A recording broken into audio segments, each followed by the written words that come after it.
मेरठ में हुए बहुचर्चित सौरभ हत्याकांड मामले पर लगातार नए नए खुलासे हो रहे हैं।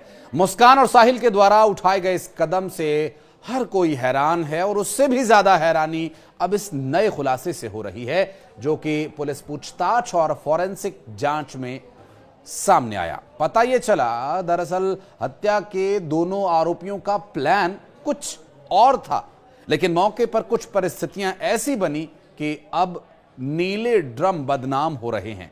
नमस्कार, मैं हूं आशीष त्रिपाठी और न्यूज 18 के इस डिजिटल प्लेटफॉर्म पर मर्डर के इस मामले पर एक और अपडेट लेकर हाजिर हूं। फॉरेंसिक जांच में खुलासा यह हुआ कि दोनों आरोपियों ने मिलकर पहले यह प्लान किया था कि सौरभ की बॉडी को वे ड्रम में नहीं सूटकेस में भरकर ले जाएंगे, लेकिन उनके पास उस वक्त मौजूद सूटकेस छोटा पड़ गया, जिसके चलते मौके पर ही प्लान को बदलना पड़ा और मुस्कान ने अपना शातिर दिमाग लगाया और वो एक नीला ड्रम लेकर आई। और फिर उसने क्या किया, शायद आप में से ज्यादातर लोग ये जानते होंगे, लेकिन हाल ही में सामने आई फॉरेंसिक जांच में पता ये चला कि जो चाकू बरामद हुआ है उस पर मुस्कान और साहिल दोनों ही के फिंगरप्रिंट्स हैं, जिससे साफ है कि सौरभ की बॉडी को ठिकाने लगाने के लिए दोनों ही ने बारी बारी से कोशिश की।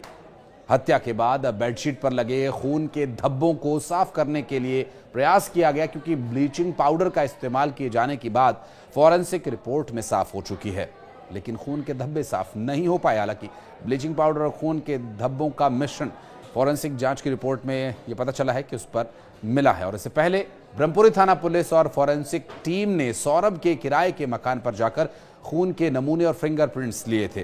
बेडरूम और बाथरूम का भी नक्शा तैयार किया गया था। टीम ने घटनास्थल की वीडियोग्राफी और फोटोग्राफी भी करवाई थी। 2 घंटे साक्ष्य जुटाने के बाद टीम वापस लौटी। जेल में बंद आरोपी मुस्कान रस्तोगी और उसके आरोपी प्रेमी साहिल को मुख्य जेल में अब शिफ्ट कर दिया गया है। 10 दिन बाद प्रशासन ने नियमानुसार उन्हें मुख्य जेल में शिफ्ट किया और जेल में मुस्कान का नया पता है 12B और साहिल शुक्ला 18A बैरक में है। कातिल मुस्कान ने जेल में सिलाई सीखने की इच्छा जताई है और अब मुस्कान को सिलाई कढ़ाई की ट्रेनिंग भी दी जाएगी। तो वहीं साहिल शुक्ला ने खेतीबाड़ी करने का आग्रह किया है और साहिल जेल में सब्जियां उगाएगा। इस बीच पता यह चला कि सौरभ मर्डर के हत्या के आरोपी मुस्कान से जेल में अभी तक परिवार का कोई सदस्य मिलने नहीं पहुंचा है। तो वहीं साहिल की नानी जिला कारागार उससे मिलने के लिए पहुंची।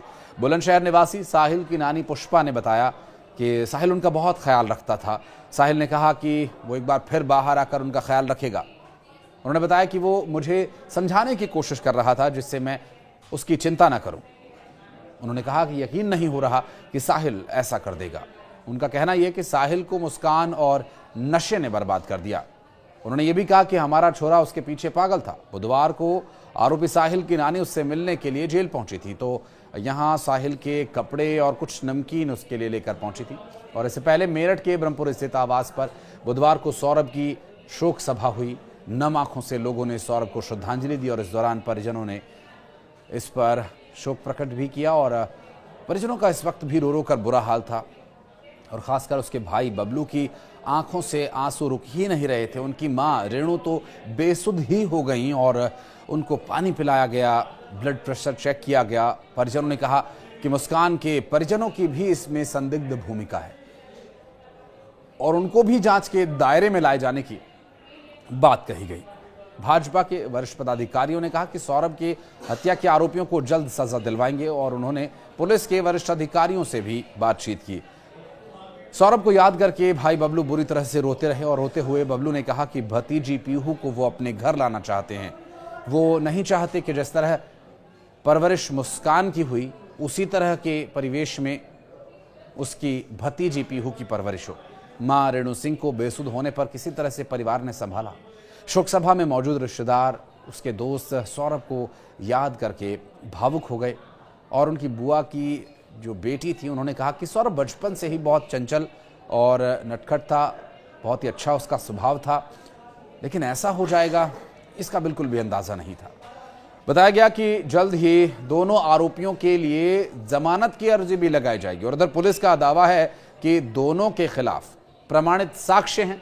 दोनों को जेल से नहीं छोड़ा जाएगा, उनका जेल से निकलना मुमकिन ही नहीं है। और पुलिस जल्द ही दोनों के खिलाफ आरोप पत्र कोर्ट में दाखिल करने जा रही है ताकि मुकदमा ट्रायल पर आ सके और उसके बाद दोनों को जल्द ही सजा मिल सकेगी। एसएसपी डॉक्टर विपिन ताड़ा ने बताया कि मुस्कान और साहिल को सजा दिलाने के लिए पुलिस भी मजबूती से पैरवी करेगी। और सौरभ की मां रेणु देवी ने बताया कि जेल अधीक्षक दोनों को जेल में संरक्षण दे रहे हैं। दोनों आरोपियों की यहां बात हो रही है और दोनों की जेल स्थानांतरण के लिए मुख्यमंत्री पोर्टल पर शिकायत की जाएगी, जिससे उनके बेटे को न्याय मिल सके।